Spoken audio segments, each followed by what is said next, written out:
¿Por qué? ¿Cómo? Hasta en los bancos, cuando quieres hacer un depósito, cuando quieres retirar, todo anota, ¿no? Entonces, pues, es parte del control también. ¿Por qué? Porque hay estas situaciones de los robos, del narcotráfico y tantas cosas que pueden, eh, bueno, sospechar o asociar con la tenencia del dinero en el poder. Pero es una característica del dinero que se puede usar con facilidad, se puede transportar con facilidad.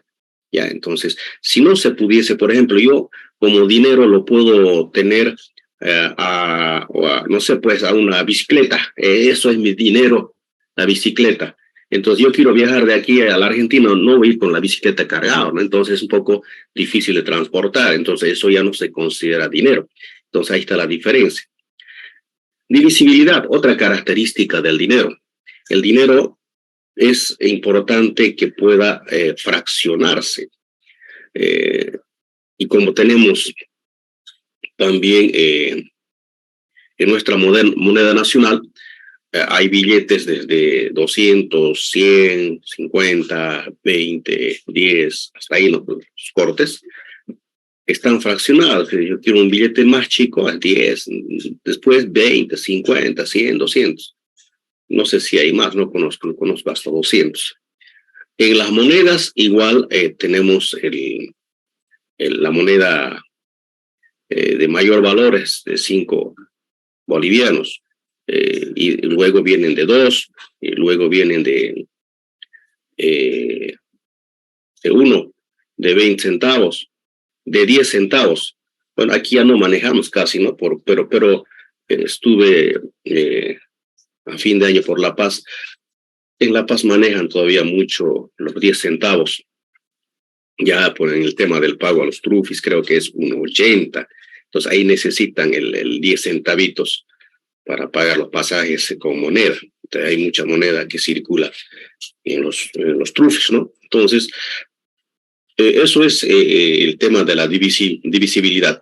Y si no cumple con esta característica, entonces no se lo puede considerar como dinero. Homogéneo.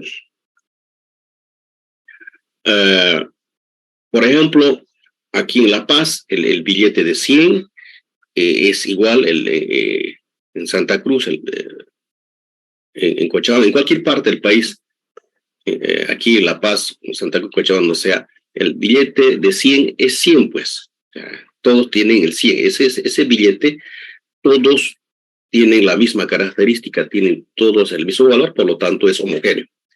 Entonces debe tener la homogeneidad como una característica fundamental para que se convierta en dinero. Debe tener otra característica, la dificultad para producirlo. Entonces, si no cualquiera puede producir o puede fabricar. También hay falsificadores, ¿no? Ya a veces tienen suerte, fabrican de manera muy exacta al original, igual que el original, y circula, pues. Entonces, a mí una vez me tocó recibir un billete, no sé si era de 20, en medio de los otros 20, creo que tenía como 100, 200 de puro 20, y en medio de eso uno no está contando, agarra y lo tiene. Entonces, pero ya cuando uno quiere gastar billete uno por uno, entonces hay alguien que se da cuenta y me hicieron notar, no, esto es falso.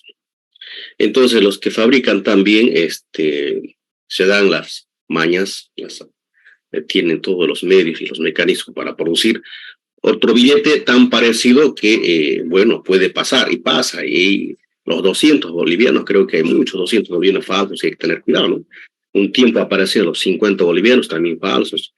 Entonces, bueno, pero debe ser esta característica la dificultad en producirlo, la dificultad en fabricarlo, porque si no, todo el mundo se puede fabricar su propio dinero, ¿no? Entonces, esa es otra de las características para que cumpla con el denominativo dinero.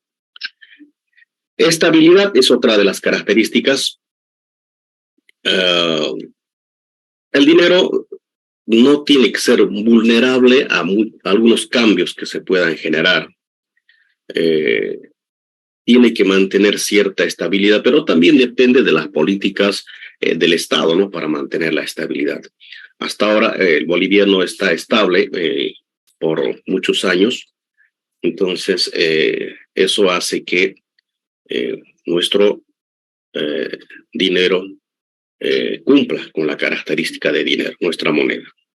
Esas son las principales características del dinero. ¿Cuáles son las funciones del dinero? Aquí el material nos ofrece, hay algunos que ofrecen más de 3 funciones, pero acá nos dice que principalmente cumple 3 funciones: depósitos de valor, unidad de cuenta, medios de cambio. El depósito de valor, obviamente, su nombre dice, nos permite almacenar riqueza. Dice, si yo gano más de lo que gasto, permite guardar parte de la riqueza para gastos futuros. Entonces yo al dinero lo puedo mantener, lo puedo guardar, ya sea en casa o sea en alguna institución financiera, ¿no? Entonces yo lo puedo tener para disponer en el momento que sea necesario. Entonces es importante que tenga esta función de depósito de valor. Unidad de cuenta. Nos sirve para medir el valor de las cosas. Nosotros siempre a veces comparamos, ¿no? ¿Cuánto cuesta esta mesa? ¿Y cuánto cuesta estas, no sé, estas puertas? Entonces, nosotros comparamos los precios de los bienes y en función a eso vemos cuál es más importante también. ¿Ya? Si un producto es muy caro, entonces automáticamente decimos que es un producto muy costoso y bueno, y ese valor le damos. Por ejemplo, en las prendas de vestir, hay zapatillas de marca caras, pero también caras depende del lugar donde se vende, ¿no? En una tienda común, también las mismas zapatillas están más baratas, ¿no? Pero yo más o menos ya sé de entre todas las marcas hay una marca que es la más cara, entonces eso me permite darle el valor a las cosas, la unidad de cuenta. La otra función, medio de cambio, decíamos al inicio que el dinero nos permite hacer la compra de bienes, me permite obtener el bien que necesito. Entonces, para no estar con el tema del sistema del trueque, ya tengo el dinero que voy a intercambiar con ese producto que me interesa. Entonces, pero debe ser aceptado también por quien me va a recibir ese dinero. Por lo tanto, como medio de cambio es una de las principales funciones que tiene el dinero en la sociedad. Si no sería esa su función, entonces, ¿con qué compraríamos todos los bienes y servicios que necesitamos? Entonces es importante esta función. La economía real y la financiera, este flujo circular de la renta. Algo similar vimos en el flujo circular de la economía, donde aparecían ahí 3 agentes, ¿no? El Estado, las empresas y las familias. Pero en este caso aparecen ahí en este flujo real y flujo financiero, que es muy similar, 2 agentes que son las empresas y las familias o los consumidores. Uno, los productores, que son las empresas, y la unidad consumidora, que son las familias.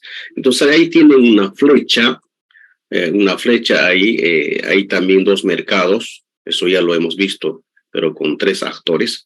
Hay un mercado de factores productivos, hay un mercado de bienes y servicios arriba. Entonces, las empresas compran los factores productivos que los consumidores ofrecen en este mercado. Entonces, con la flecha de color verde, viene la plata al mercado de factores y esa plata va a la familia. Pero la familia viene al mercado de factores a ofrecer su mano de obra, su inmueble, su alquiler de la volqueta, su plata para prestar, bueno, todo lo que hay lleva al mercado de factores y las empresas los compran. Y las empresas, con esos factores productivos, producen bienes y servicios. Esos bienes y servicios llegan al mercado de bienes y servicios arriba. Y una vez que las familias necesitan, los compran de ahí y llega hasta los hogares. Los hogares, ahí las familias tienen la plata por la venta de los factores productivos. Esa plata viene a ser cancelados por los bienes que han comprado en el mercado de bienes y servicios y finalmente esa plata llega nuevamente a las empresas. Entonces es un flujo primero real que tenemos que ver con el tema de los factores productivos y el tema del flujo financiero que vemos en la plata, ¿no? La plata que circula alrededor de las empresas y las familias. Bueno, aquí vamos a un poco, no entrar a detalle, ya lo han leído, la historia del dinero. Cuando no había dinero, obviamente utilizaban el sistema del trueque como medio de intercambio. Era un poco complejo hacer el intercambio. Si yo necesito, no sé, pues una Coca-Cola, ¿cuántos de chivos tendría que haber dado? Porque yo soy productor de chivas, y bueno, pero y hay otro que produce leche. ¿Cómo cambiamos, no? Entonces eso ha debido ser difícil, pero bueno, funcionó así el trueque. Ya el que sembraba maíz le daba maíz al que sembraba papa, y el que sembraba papa le daba papa al que sembraba o al que producía carne, por ejemplo. Entonces ese es el primer medio de intercambio, el trueque. Luego aparecieron el dinero mercancía. Ahí utilizaron como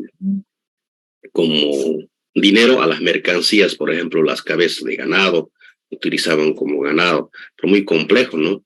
Muy complejo, y luego se ha ido evolucionando hasta que empezaron a utilizar el oro, la plata y algunos materiales preciosos también como dinero. Entonces fue evolucionando de esa manera. Y luego viene el tema de la moneda fraccionaria. Esta moneda era pequeña, pero de cobre, dice, porque es más durable, pero es más abundante y barato. Pero lo que pasa es que empezaron a manipular, empezaron a dividirlos, y así es que se duplicaba el dinero, y por lo tanto ahí empezó a aparecer el famoso fenómeno de la inflación. Entonces, mucho dinero. Entonces, ahora la política monetaria utiliza como forma de controlar o de generar inflación la política monetaria para aumentar o disminuir la cantidad de dinero. Entonces, en ese entonces se ha generado eso. Luego pasaron a otra moneda que conocemos, el papel, los billetes, ¿no? Entonces, y luego la evolución ha hecho de que el dinero bancario era novedoso, que finalmente llegamos a manejar el dinero bancario consistente seguramente en los primeros actos del sistema bancario. Porque ¿qué es lo que hacía? La gente lo que tenía, por ejemplo, ahorrado su plata, su oro, entonces no podían tener en casa porque era un poco riesgoso tener en casa por la cantidad, entonces depositaban en algún lugar. Y ese lugar, sin conocer el tema del movimiento bancario, lo que hacía era, bueno, pagarles una pequeña comisión por guardar pero se dio cuenta qué va a hacer con tanta mercadería guardada. Entonces empezó a prestar esa mercadería, pero a unos intereses más elevados de lo que pagaba él. Entonces eso manejan hoy los bancos, ¿no? Te agarran tu plata, depósitos a plazo fijo o en caja de ahorro, ahí está tu plata, te pagan una pequeña tasa de interés pasiva, pero esa plata ellos le prestan a otro, por eso ellos quieren que tengas tu plata depósito a plazo fijo, porque no puedes mover en ese tiempo, y ellos aprovechan esa plata con toda seguridad para prestar todo, porque si por ahí lo tenés en ahorro, ellos también tienen miedo de disponer toda la plata por ahí, se te ocurre recoger de un rato a otro tu dinero. O sea, no te pueden decir que no hay. Entonces está tu plata ahí. Entonces ahí apareció la idea de prestar esa mercadería guardada, eh, cobrando un interés más alto, entonces se generó ahí las ganancias. Entonces ahí aparece el dinero bancario. El dinero fiduciario aparece ya lo que hoy manejamos, el tema de los cheques. Es importante, ¿no? Que para el tema de la seguridad, tú pagas con cheque o pagas con algún documento, con una letra de cambio o con un pagaré, y eso, obviamente, algunos tienen la convertibilidad inmediata, como por ejemplo los cheques. Entonces, le pagas en cheque, el señor va al banco, cobra su cheque y ya está. Mientras que en una letra de cambio todavía hay que esperar el tiempo, hay algunas condiciones un poco diferentes al del cheque. Y finalmente, el dinero electrónico, ¿no? Eso ya en la actualidad es muy utilizado por la sociedad, ya por los riesgos que significa manejar el dinero en el bolsillo o en casa, ¿no? Entonces hay pagos por internet, hay la billetera móvil, algunos lo llaman, las tarjetas de pago, bueno, etcétera, etcétera, ¿no? Entonces, son los dineros electrónicos que han aparecido para no estar cargando todo el dinero en la mochila. Cuando hablamos de intermediarios financieros, bueno, hay algunos intermediarios, por ejemplo, como en realidad los bancos no se convertirían en intermediarios financieros. Por ejemplo, hay alguien que necesita y hay alguien que le sobra plata. Entonces, ¿qué hace el banco? Como empresa yo necesito plata, por un lado. Yo tengo un déficit financiero. Y hay personas que les sobra plata o tienen un buen ahorro o tienen un superávit financiero. O sea, los ingresos que tienen les alcanza para consumir y una buena parte para ahorrar. Entonces, ese ahorro lo dejan posiblemente en el banco para que pueda ganar intereses. Entonces, el banco se convierte en un intermediario, de manera que esa plata presta a quien necesita, a quien tiene un déficit financiero. Entonces, hay un superávit financiero, un ente con superávit financiero y otro ente con un déficit financiero. Entonces, ahí va el dinero. A cambio, obviamente, hay el dinero, perdón, los intereses que debe ganar ese dinero, ya, el costo financiero. El otro, los bancos comerciales. Los bancos comerciales, bueno, desde luego, es la misma figura, pero los bancos comerciales finalmente ya tienen la actividad autorizada, regulada por las instancias de arriba, por las instancias del Estado, hacen el mismo trabajo, ¿no? De colocar los préstamos en los lugares o donde ellos vean por conveniente. El mercado de valores y deuda pública. El mercado de valores se convierte en una compra y venta de títulos, valores, de acciones, de bonos, deudas públicas. La deuda pública es los instrumentos que genera el Estado para buscar financiamiento. Por ejemplo, el Estado, por ahí le falta plata, entonces genera una deuda pública, un documento. Por lo tanto, el que tiene interés en comprar el bono o en comprar esa deuda pública lo compra, pero ese documento tiene ciertas condiciones.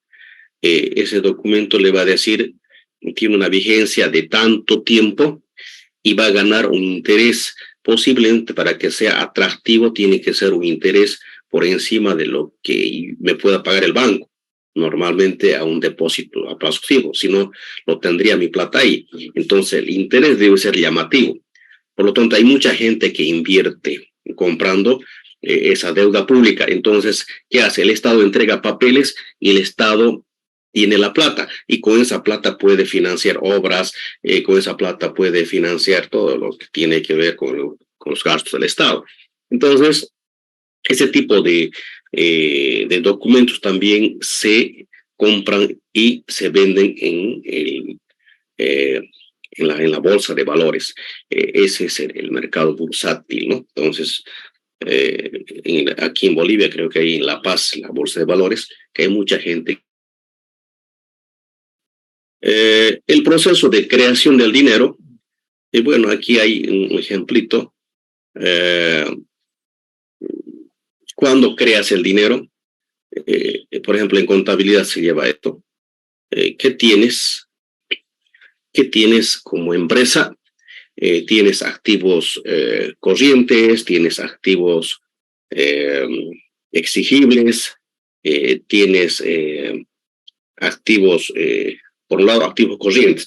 Los activos corrientes son todo lo que puedes disponer en ese momento, ya efectivos, denominado en la contabilidad caja y caja.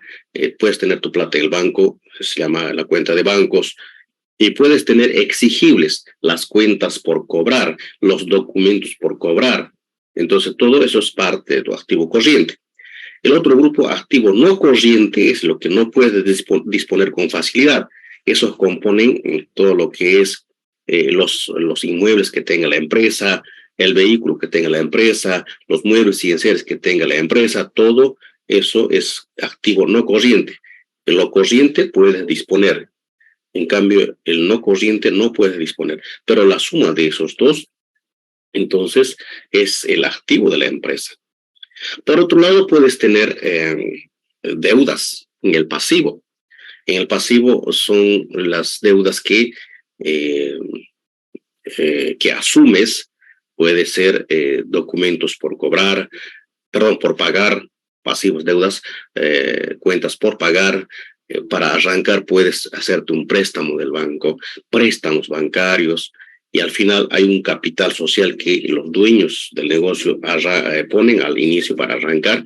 Entonces se convierte también en una parte de patrimonio. Entonces el pasivo más el patrimonio debe ser igual al activo. Eso se maneja en contabilidad, pero ahí viene la necesidad de desarrollar algún balance, porque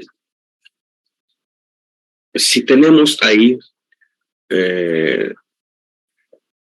que nuestros activos están por encima de nuestros pasivos, entonces el banco permite, por lo menos es sujeto de crédito la empresa, ¿no? Pero si los pasivos están muy por encima de las deudas que sus propios activos, entonces no hay forma, ¿no?, de financiar, no hay forma de darle dinero. Por lo tanto, no hay posibilidad de que se crea dinero ahí para esa actividad.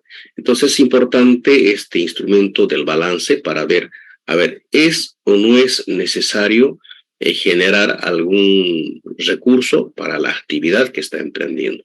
Si es posible, entonces, bueno, hay que generar el dinero necesario, ya sea a través de préstamos, ya sea a través de aportes como capital social o por cuentas por cobrar. Entonces, eso hace que tenga ya recursos la empresa.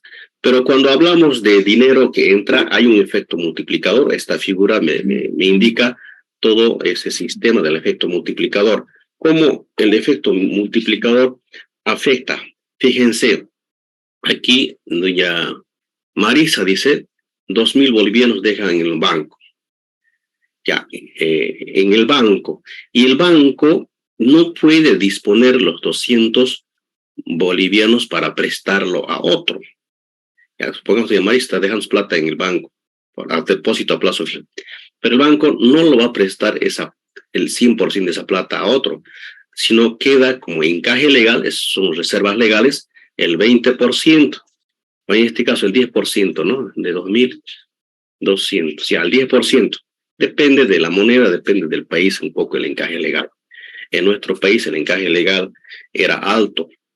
Ahora, dependiendo de las políticas bancarias, empezaron a bajar.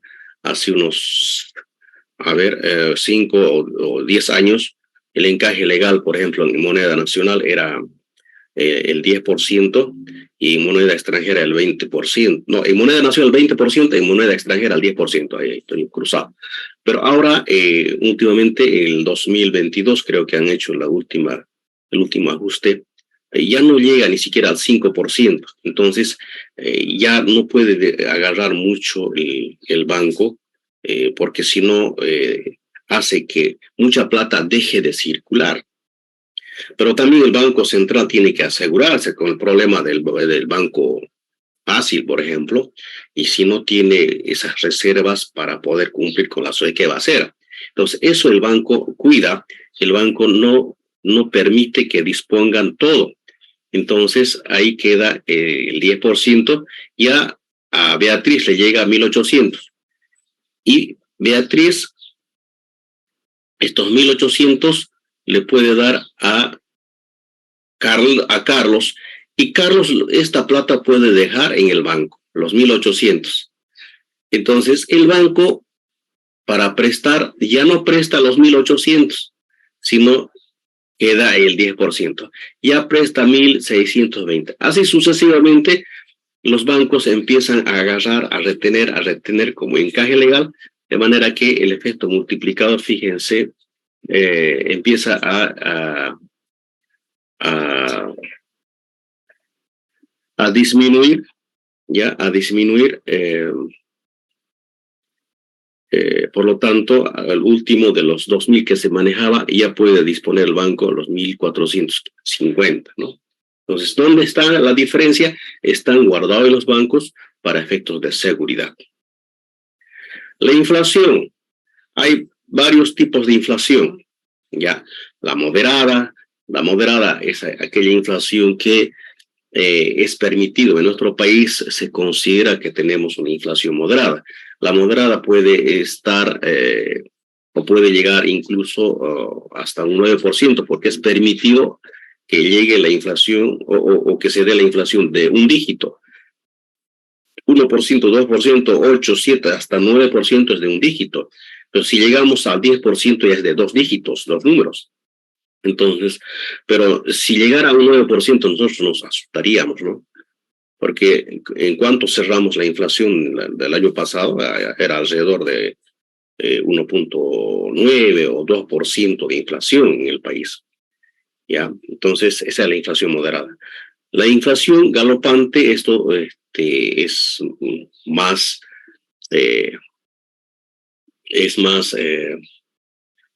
fuerte, es mayor el porcentaje de inflación, ¿ya? Entonces esto puede pasar los 2 dígitos, entonces ya es una inflación galopante.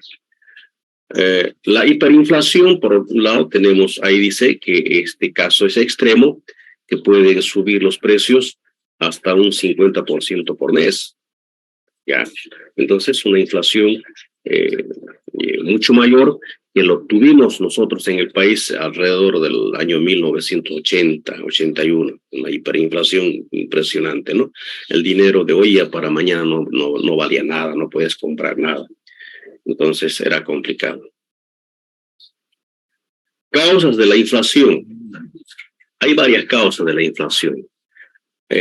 Una de las causas puede ser la inflación de la demanda. La inflación de la demanda es ocasionado por la propia demanda. ¿Qué pasa cuando la producción de un producto tiene su demanda? Produzco 100, me compra 100 la demanda, pero de un día para el otro la demanda me quiere comprar 200. Y yo solamente tengo capacidad para producir 100. Si me espera, no sé, pues un mes, yo puedo buscarme financiamiento, yo puedo buscar otra máquina, no sé, depende de la actividad, yo puedo contratar a más gente, entonces solo así le puedo garantizar 200, pero por ahora no, mi capacidad es 100. Entonces, ¿qué pasa ahí? La demanda subió a 200, la oferta se mantiene ahí. Entonces, ante esa presión de la demanda, la oferta aprovecha y empieza a subir el precio. Entonces, a ese fenómeno se llama inflación de demanda. La inflación de costes, o sea, cuando suben los costos de producción, el productor no tiene otra que cargarle al producto el incremento en el precio de sus insumos. Ya, yo soy panadero, subió la harina, entonces no me queda otra que subir el precio del pan, ¿no? Entonces, eso es la inflación de costos, cuando sube el precio de los insumos o de los factores de producción. La inflación autoconstruida, dice. Aquí, por ejemplo, se puede dar de la siguiente manera. Muchos de la propia empresa necesitan mejorar sus ingresos, ¿no? Entonces los propios empleados le pueden pedir un incremento salarial al productor, al empresario, al dueño. Entonces, tanta presión, el dueño acepta pues el incremento salarial de su gente, pero ya subió un componente del costo de producción. Entonces, ¿qué va a hacer? ¿Qué va a hacer el empresario? No tiene otra que aceptar el incremento de los salarios, pero ese incremento cargarle al precio del producto. Por lo tanto, subió el producto autoconstruida por los propios productores, ¿no? Entonces, otro tipo de inflación autoconstruida. Ya, esos son algunas de las causas, ¿no? Aquí hay una clasificación de costos de la inflación que no vale la pena mucho repetirlos. Competitividad representativa. IPC e inflación. El IPC es un índice de precio al consumidor. El índice de precio al consumidor obviamente lo elabora el INE en nuestro país. Bueno, es un índice que me permite conocer la inflación en un determinado periodo, normalmente es un año. Entonces yo puedo conocer la inflación de este año con relación a la inflación del año pasado, a ver en cuánto hemos aumentado o disminuido. Difícil disminuir, pero siempre hay el aumento. Por lo tanto, me permite conocer esa situación. Pero ¿cómo construyo mi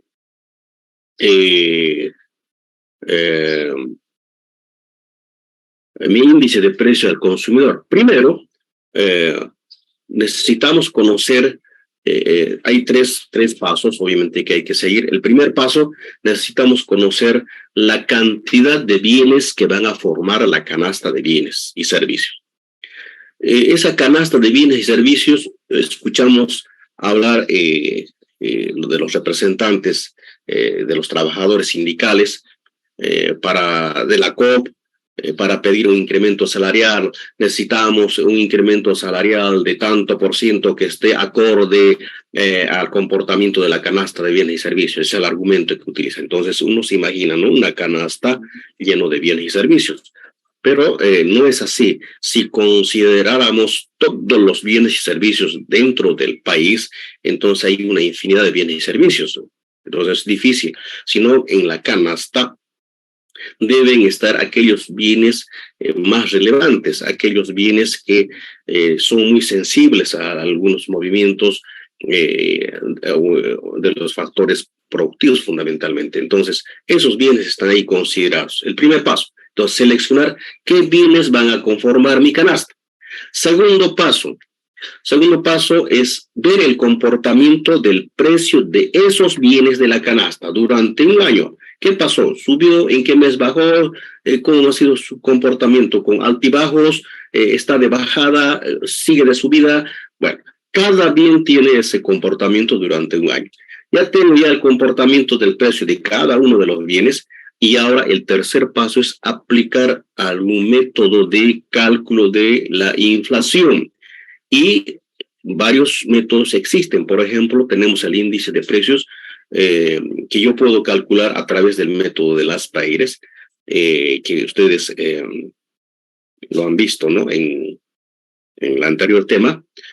El índice de precios calculado a través del método Pache, de Fisher. Entonces, esos son los métodos que se aplican ya para calcular la inflación a través de estos índices. ¿Qué más tenemos? Mercado de capitales. El tipo de interés es el precio que pagamos por tomar prestado dinero y que nos pagan por prestarlo. Suele ir expresado en un porcentaje sobre la cantidad prestada. Definición de los tipos de interés. Vamos a hablar sobre los tipos de interés. Hay dos tipos de interés que se manejan mucho. Cuando uno se presta dinero del banco, entonces pagamos un tipo de interés. Ese interés es el interés o la tasa de interés efectiva. ¿Ya? La tasa de interés efectiva. Y el otro interés es cuando nosotros dejamos nuestra plata en el banco y el banco nos paga un pequeño interés. Entonces, a eso se llama interés pasivo. ¿Ya? Y tasa de interés pasiva, tasa de interés activa, ¿no? Después, no hay mucho que hablar aquí. El equilibrio del mercado monetario. Aquí vamos a hablar de esta gráfica. Aquí tengo en el eje vertical la masa monetaria, simbolizada con una letra M, y en el eje vertical la tasa de interés con una letra R. La tasa de interés versus la masa monetaria. Entonces, esta demanda, la línea de color verde, es la demanda de dinero. La demanda de dinero. A ver, el comportamiento es similar al análisis en la demanda, en el tema de la demanda. Cuando la tasa de interés sube, voy a demandar menos plata. Es cierto eso, ¿no? ¿Para qué voy a prestar si la tasa de interés está alto? No voy a poder pagar.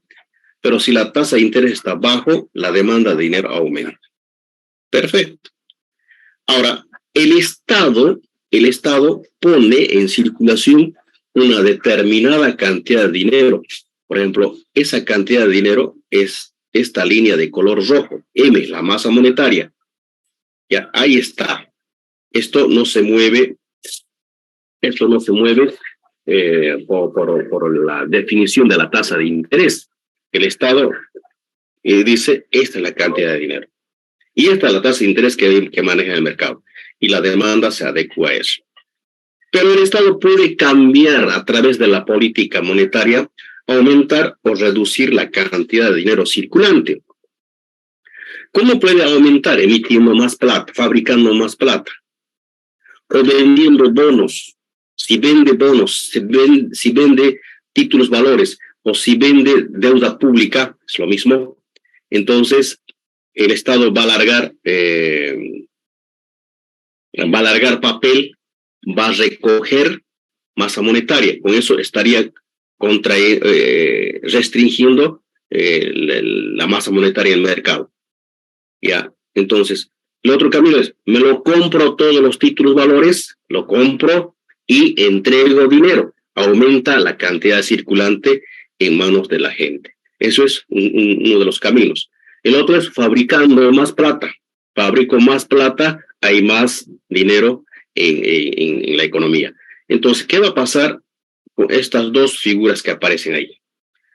Primero, partimos de la primera situación donde hay un equilibrio para esta cantidad de dinero en el mercado y hay una política monetaria restrictiva. Yo quiero quitar un poco de circulante de la economía. Entonces, el Estado a través del Banco Central utiliza los mecanismos que acabo de decirles para un poco quitar la cantidad circulante del mercado. Entonces, eso hace que esta curva de color rojo se desplace a la izquierda.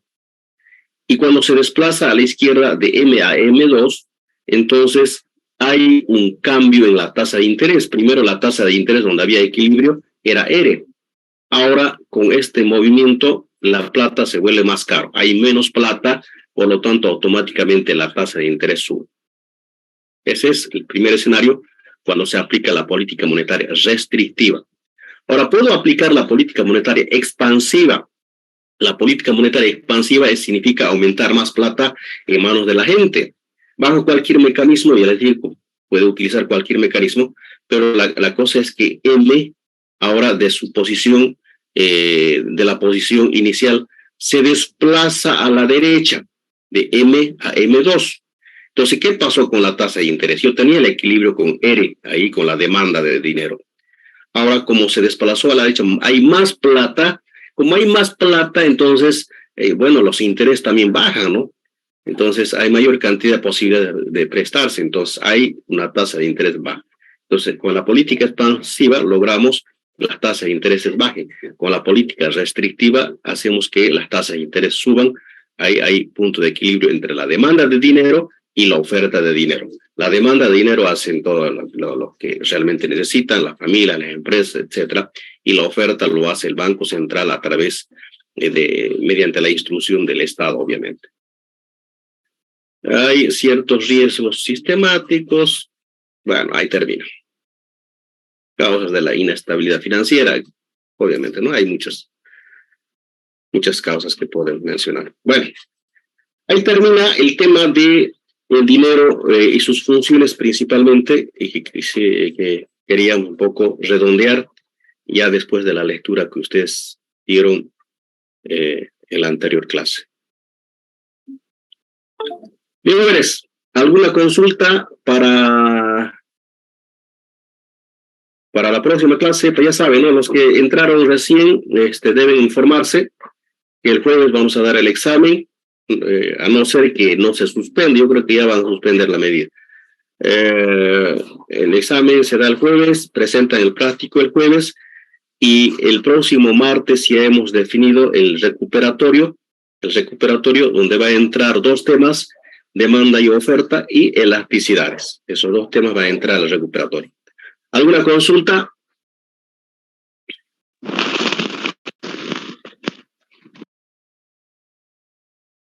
¿No hay consultas? ¿Está clarito? Al examen entra el tema del jueves, este tema del dinero y macroeconomía, tema anterior. ¿No hay duda, no? No, Inge. Nos veremos el jueves, jóvenes. Buenas tardes. Hasta luego, Inge. Hasta luego, hasta luego.